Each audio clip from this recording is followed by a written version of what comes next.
How are you? I'm good. How are you on this very cold Friday? Cold. It is so cold. I've got my cat just lying on the bed and the dog. So yeah. So so so good to have you back again. So for everyone that's just joined us and missed out on our video last week, I'll let Ian do a bit of an introduction of who he is and why he's here with us today.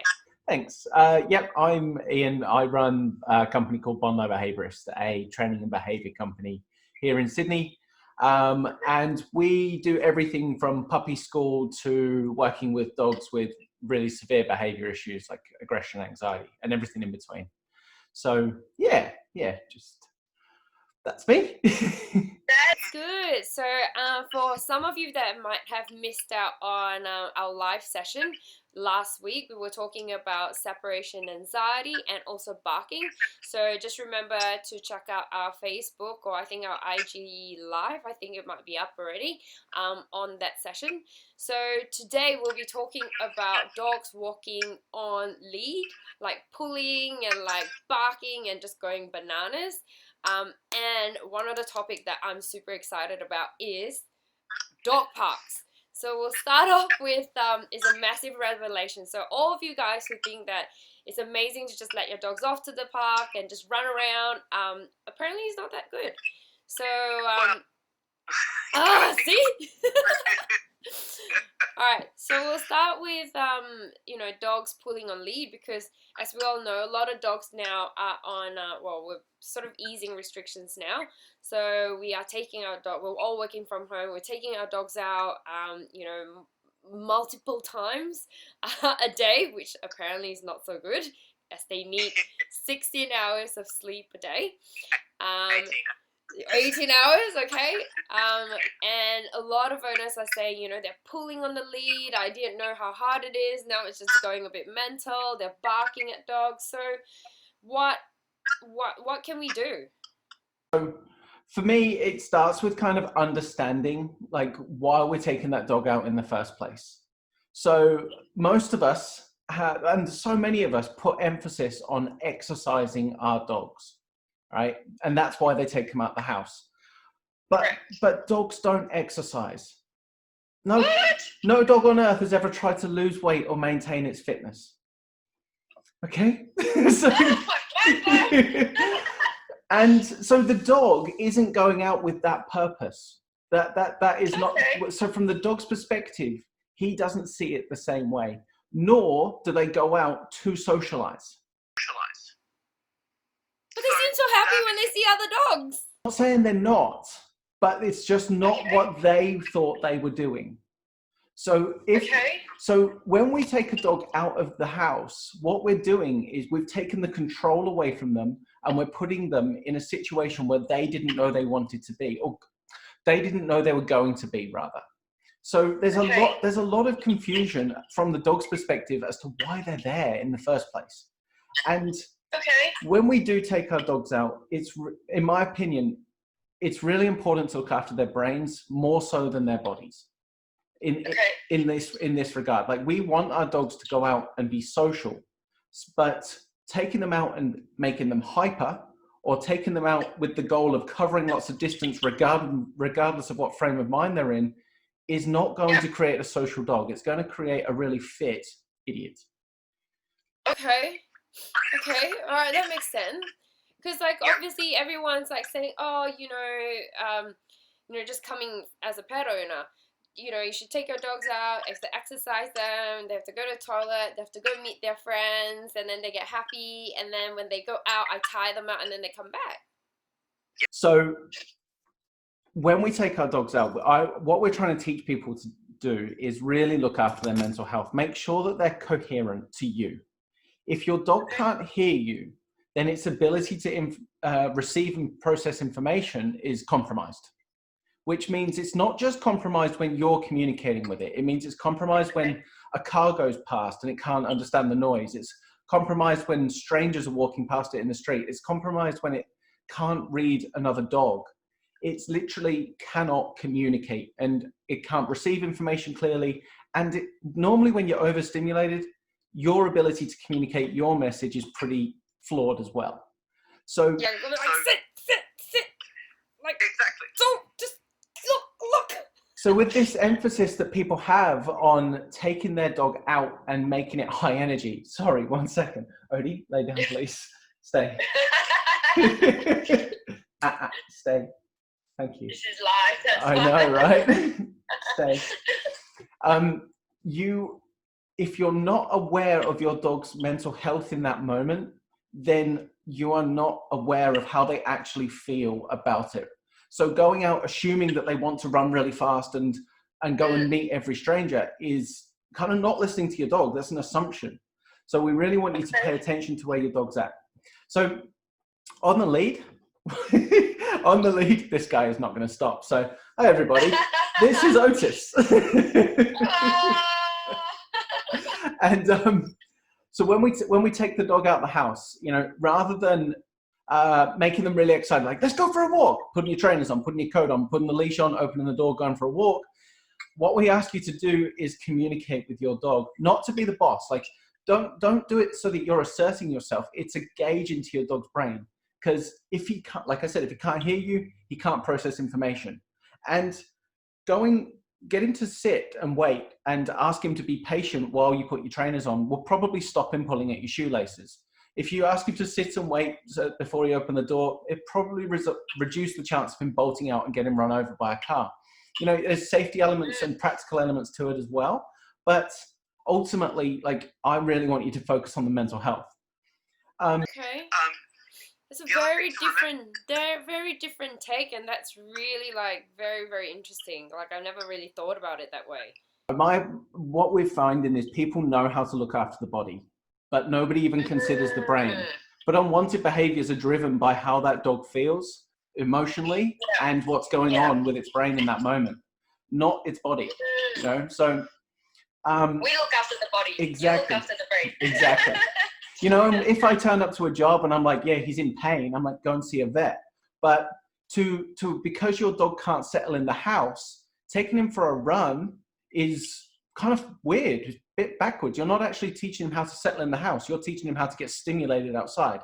It's like sending a kid to school, asking him to run around the playground, but then wonder why he's not passing maths. You're not teaching him what you actually want him to achieve. Okay. So footpaths in general, you know, footpaths are brilliant inventions for us, horrific inventions for dogs. In their world, it's rude and confrontational to walk in towards somebody else.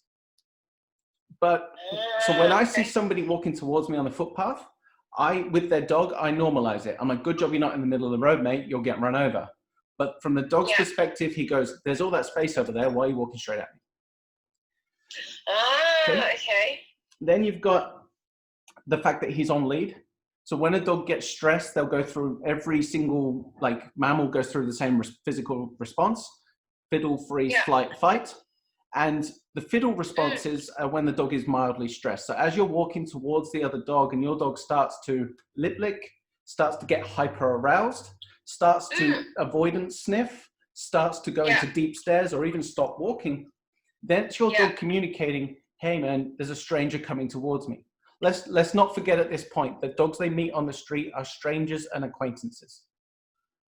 So we know that they're probably social, but our dog doesn't have that bigger picture human world perspective that we do. So he starts communicating, hey man, this is getting stressful.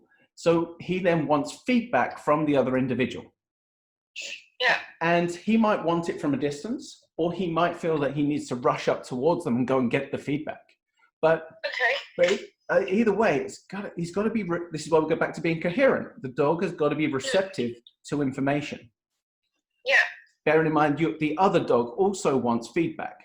So the information that your dog gives to other people really wants to be social, really wants to be non-confrontational, and not annoying as well. You know, that dog that wants to go and get involved with every other dog, regardless of how the other dog feels, isn't a social dog. That's the guy on the street giving out free hugs, not wearing a sign. Like, he's intense. Like, Makes sense. other dogs are going to give him negative feedback, which only compounds your dog's problem, because your dog's going to think other dogs are asses. Okay. Yeah? Yeah. So when your dog sees another dog, we want a measured social response. We want him to go, hey, dog. And, you know, if the other dog indicates some sort of gesture, I wouldn't mind you coming towards me or me coming towards you, sure, let your dogs greet. But if not, and believe me, there are so many dogs that don't want dogs in their personal space, teach your dog to do the normal social thing and walk around them. Because if your dog isn't doing that, he's being antisocial. So if your dog goes up to a dog on the street, gets told off and get told to go away by the other dog, it's your fault for having your dog in that dog space. Yeah. Okay. Yeah, because sometimes, like, I notice, like, with my dog, he just doesn't want to say hi to certain dogs, and he just walk past, like, and then go like that. And then some dogs he actually, like, really loves and just goes up to it and, you know, starts sniffing and do the dance and things like that. And yeah, sometimes when he walk past, then owners will give you the judgment, like, oh, your dog's aggressive or something. I'm like, no, he just don't want to say hi. Big deal. Weird perception that we seem to have in this country about how our dogs should be friendly. Like, I don't like all people. Like, I will walk past 99.9% of people on the street, and when I do, people normalize it because that's pretty normal. But with our dogs, we expect them to be this all-loving being, and it's not fair on the dog. Yeah, that's true. Yeah. I heard a really good kind of comparison between dogs and cats a few years ago, and it's really stuck with me. It was a vet that told me. She said, if we go up to a cat and we pat it on the head, a cat that we don't know, we go up and pat a cat on the head that we don't know, and it swipes us, we go, oh yeah, it's a cat. Probably shouldn't have done that. That's normal, right? But if you go up to a dog you don't know and pat it on the head and it growls at you or snaps at you, the normal perception is your dog's broke. Like, it's not fair on the dog. So true. Yeah, that's true. That's so true. Okay. So, and when we go to a dog park, then you're asking your dog to interact with a hell of a lot of strangers. So it gets weird. It gets really, really weird. So when you're taking your dog in, I'm not saying it's not necessarily good or bad. I'm just saying when you take your dog in, it's your responsibility to make sure your dog behaves in a socially appropriate way. And I'm friendly, I want to get in your space is not socially appropriate. It's that guy at the pub that just won't leave you alone. So, yeah, okay. Cool. Okay, is that starting to make sense now? Yeah, because as a pet owner, so what I do doesn't really like going to the park now.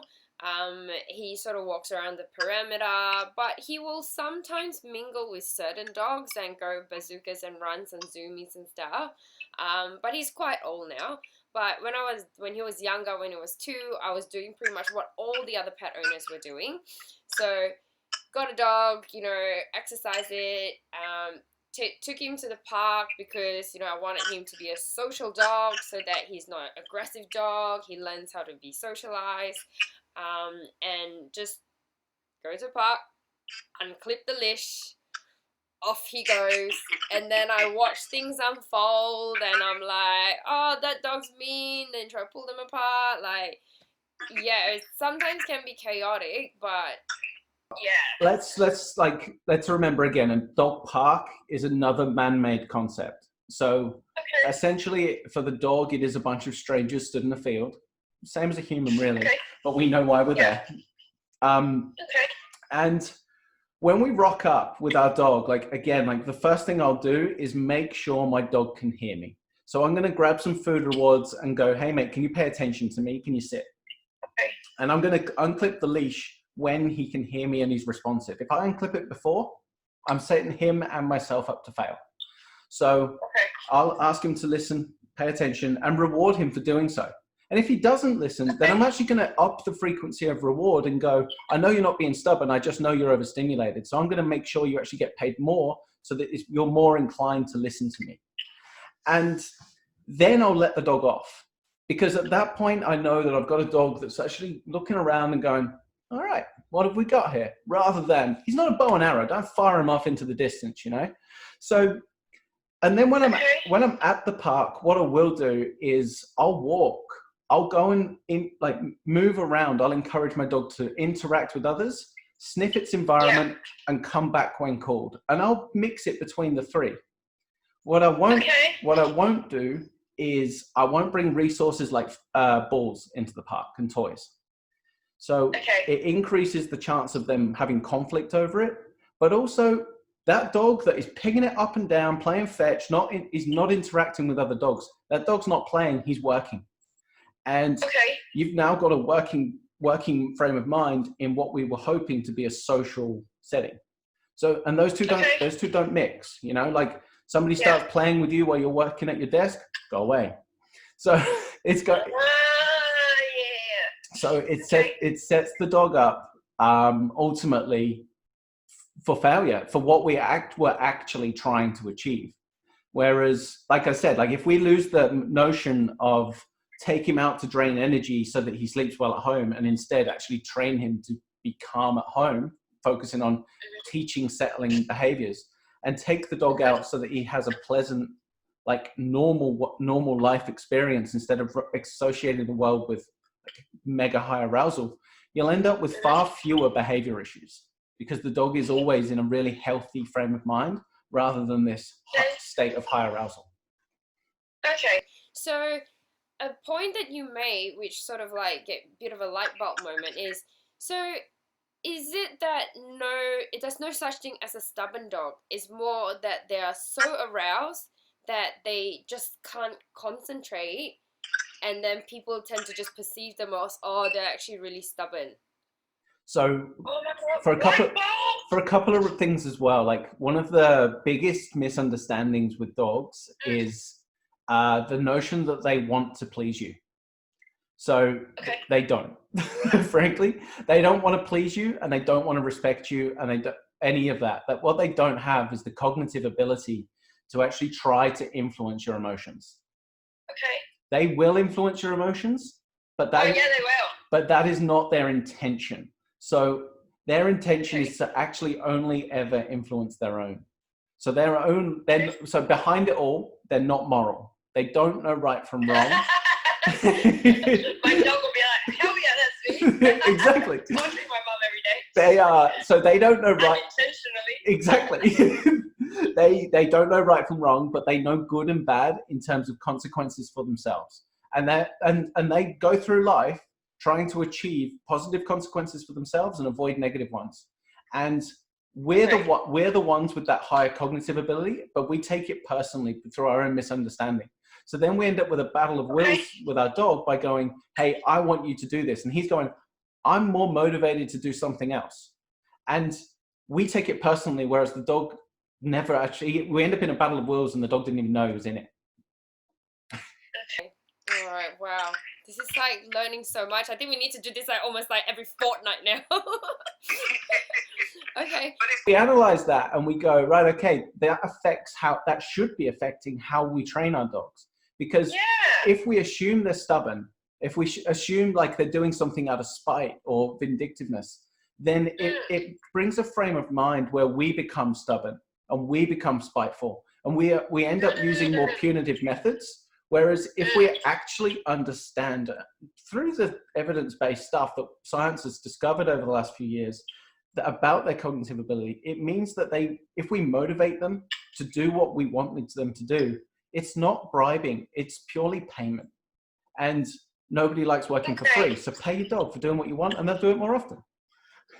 Okay, so that's where all the positive reinforcement comes into play. Yeah. And I know that there is some trainers out there that are still doing negative reinforcement, which is very old school. And I know, Ian, you only 100% do positive reinforcement, which is really, really good. Yeah, like we do believe you can say no, but we don't believe in using fear or coercion to train the dog. You know, you can disagree. You can go, hey, don't do that. But that puts you in a position where you've got the dog's attention and now you're in a position to redirect and retrain the dog what it is you would like them to do instead. And it's our responsibility to step in, train, reward. And ideally, we set up an environment and we take them to scenarios where they don't fail in the first place. Like our dog's behavior out in the streets, we'll go back to leash walking, and in the dog parks, our dog's behavior is a result of what we expose them to. So to take your dog to somewhere where it's overstimulated and then punish it for being overstimulated, that's not dog training, that's dog bullying. It's inhumane. So that's true. If you recognize, all right, my dog's overstimulated right now, I need to help him, not correct him. Okay. That makes a lot of sense. So say what are the tips and like top 3 tips that owners, say you have a puppy that's say under 1 year old that's really hyper, really excited, and that they want to go to a park, and there's about like say 20 dogs there. What is the tip that you would give to this owner? To that park yet, you'll flood it and you'll set it up to fail. I heard a very good dog trainer over in New Zealand called Lewis Nichols use this analogy, and I loved it. He said, trying to train the dog in the home is like going to primary school, in the garden, secondary school, on the walk, college, in the dog park, university. Now, too many people get dogs as a puppy and expected to pass uni, and they've barely done any groundwork at home. So distraction will affect the ability of the dog's ability to learn. So if there is too much distraction around and your dog can't concentrate, again, we put the onus back on the owner and go, we set him up to fail. Strip it back, put him in an environment where he can succeed, and really cement the behaviors in before you take him to that environment. The next one would be, there's 5 fundamental parts of recall. You've got come here, go over there, like go to bed, stay, a release, like go and get it, and that ability to interrupt. So that interruption puts you in a position to use one of the other 4. And it's really simple to just build it up gradually. Go sit, stay, come, go, wait. You just practice them in different scenarios, and the more you practice, the better at it you will be at communicating with your dog, and the better your dog will be at understanding them and generalize the information. Okay, that's really, really like very, very good. So I suppose for any owners or pet owners that have issues with their dogs that, say at the park and stuff, the best advice is stop going to the park, bring it back. Stop saying it to uni because it's not ready yet. Bring it back down to like say college. Get it better. If it's not good at college, bring it back down again. And then slowly when they're comfortable, they graduate, go next step. That's it. And that is really, really good advice. I think the last one, what I would say is, as your dog gets older, don't assume that just because you taught it once, it's going to remember that forever. Like dogs are always learning. So in the beginning, pay them really heavily with high value food to really cement in the behavior. Then as you expose him to different environments, remember, he's also learning about those places as well. So the big mistake dog owners make is, as the wanted behavior decreases, they then think he's being stubborn. And what's really happening is the dog has probably learned that's really rewarding and you used to pay me. So he's going to choose what he prefers to do up over you if you stop paying him. So rather than thinking he's being stubborn, you've got to reassess and go, I'm putting him in a situation where he's failing. I actually need to either stop putting him there, or I need to motivate him higher to listen. That takes us sucking it up, and people don't like hearing that, but that's the truth. Okay, that makes sense. Okay. And how about like one last question that I have, like say for my partner's dog, that he pulls quite a lot on the lead when you just take him out. Like he's a 25 kilo, Staffy cross, and it's really hard walking him because my dog is like tortoise, like really, really slow and things like that. It's great. It's good for my speed, but he keeps pulling. It doesn't matter where he's if there's no one, he's just pulling left, right, sniffing this, sniffing that. So what's a good tip that you can give for owners that, you know, that have this kind of issue? Don't put any emphasis on taking that dog out to cover distance. So if you have the mindset of I'm going to get there and back, or I'm going to get around this block, then you kind of take away the emphasis on where the dog is in that moment. You're already there. So pay attention. If your dog starts pulling, stop walking and communicate to that dog to refocus onto you. That if you continue to walk while he's pulling, what he's learning is nothing positive. He's learning either associations of I'm going over there, I'm not present. He's certainly not present where he is. So he's not absorbing any information coherently where he is. So he's not getting used to anything in a good way. If anything, he might be learning that's negative. And when a dog's pulling on the lead, he's either pulling to get somewhere, but most of the time in Sydney, what we find is they're pulling to run away. They're actually in flight. So they're actually so worked up, so overstimulated that they pull to get away. And what if we continue walking, we end up that dog learning, as long as I keep running, I stay alive. And I would rather somebody not walk their dog while it's in flight than take it out in flight. Okay, wow, okay. And do you do any trainings for people that have issues with dog walking? Because it sounds like, you know, a lot of owners, I mean, especially me, it would be good to like do some classes on how to, I suppose, bring them down from the fight-flight zone, because it must be so uncomfortable for dogs to be like G up and like. That's it. Nobody's winning there. Like the dog's having a bad day. You get to a point where it becomes a chore to walk your dog. And my opinion is like we get pet dogs to make us and them happy. Like when you're consistently doing something that neither of you like, you've got to seriously look at it and go, why am I doing that? Why am I? Because stereotypical views like got to walk your dog every day, got to do 2 hours, got to cover 30K. Like those things are these preconceived ideas that make you forget about the moment. And if you actually go, right, okay, he's really not enjoying his walks, I'm not enjoying his walks, I'm going to refocus, I'm going to spend that time that I was hating on rebuilding my communication patterns with the dog. I'm going to train him. I'm going to take him to the front garden and I'm going to play some sit, stay, come games. I'm going to train him to walk next to me back at primary school rather than university. Primary school back again, okay. And start spending the time that you have with your dog in an enjoyable way rather than this nightmare situation that we kind of created ourselves. Okay. So how do people get in contact with you if they have issues walking their dogs? Because I see a lot of like, you know, big muscular dogs that are pulling so hard where they come into the vet clinics, all their nails are scruffed like down, and I feel, you know, not happy for them because it would be so painful. So how do people get in contact with you if they have issues walking their dogs? The best way is on the website, bondibehaviorist.com. But of course, you can reach out to us on Instagram, on Facebook.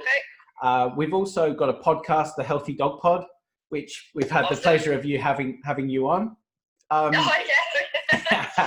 But on very quickly, you know, on those big muscly dogs, the biggest mistake people make there is because they look muscly, people think that they've got to run them harder.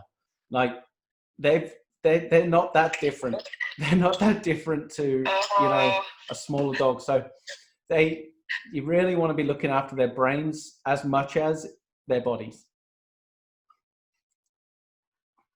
Okay. And also you have an offer for all our clients too, which is very, very exciting. We've got the MyVet code for the website. We've got an ebook out right now. You can get 50% off that. That's on toilet training. And for the rest of May, we get 25% off of all online video consults. Wow, that's really, really amazing. But I would highly recommend anyone who has any problems, like I think what I would do differently now when I get a new dog is that not to be afraid to reach out to dog trainers, like not say on a regular basis, even if I have a tiny problem, I'd rather nip it in the butt and get someone professional, because now that you've mentioned all these things, is that I, as a vet, like you said, I look after their body really well, but I've never really thought about their mental health. So if I get a new dog, I think every 6 months, 12 months, I would not hesitate to just reach out.